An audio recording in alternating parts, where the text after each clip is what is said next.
சென்னையில மெடிசன் படிச்சு முடிச்ச பொண்ணு அது மதுரைக்கு பிராக்டிஸ்க்கு அனுப்புறதுல என்ன பயம்? இல்ல சார், பொண்ணுங்களுக்கு சேஃப்டி இல்ல சார்.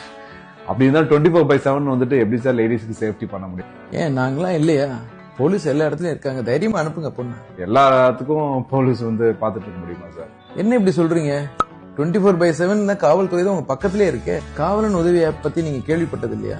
சார், காவல் உதவி ஆப் அப்படின்னா என்ன சார்? முதல்ல உங்க சிஸ்டரை காவலன் உதவி ஆப்பை அவங்களுடைய ஸ்மார்ட் போன்ல இன்ஸ்டால் பண்ண சொல்லுங்க. அவங்க இன்ஸ்டால் பண்ணிட்டாங்க அப்படின்னா இன்கேஸ் ஆஃப் எனி எமர்ஜென்சி எந்த டைம் வேணாலும் சரி 24/7 அவங்க ஏதோ ஒரு பிரச்சனையில இருக்காங்கன்னு நினைச்சாங்கன்னா அந்த ஆப்பை ஓபன் பண்ணி ஜஸ்ட் SOS பட்டனை டச் பண்ணா போதும்.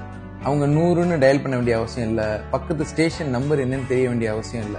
ஜஸ்ட் அந்த SOS பட்டன் டச் பண்ணாலே போதும். ஆட்டோமேட்டிக்கா அவங்களுடைய கோஆர்டினேட்ஸ், GPS கோஆர்டினேட்ஸ் கண்ட்ரோல் ரூம்ல கரெக்டா மானிட்டர் பண்ணி யாரை எங்க இருக்காங்கன்னு தெரிஞ்சுக்குவாங்க. தெரிஞ்சுக்கிட்டு இமீடியட்டா ஒரு 7 to 10 மினிட்ஸ்ல போலீஸ் வந்து பேட்ரோல் வெஹிக்கிள் அந்த ஸ்பாட்டுக்கு வந்து அட்டென்ட் பண்ண போறாங்க. வேற என்ன பயம் வேண்டியது இருக்கு? கண்டிப்பா சார், இவ்வளவு சொல்றீங்க, கண்டிப்பா சிஸ்டம் மதுரைக்கு அனுப்பல சார். தைரியமா அனுப்புங்க. இனிமேல் பெண்கள் பயப்பட வேண்டிய அவசியமே கிடையாது.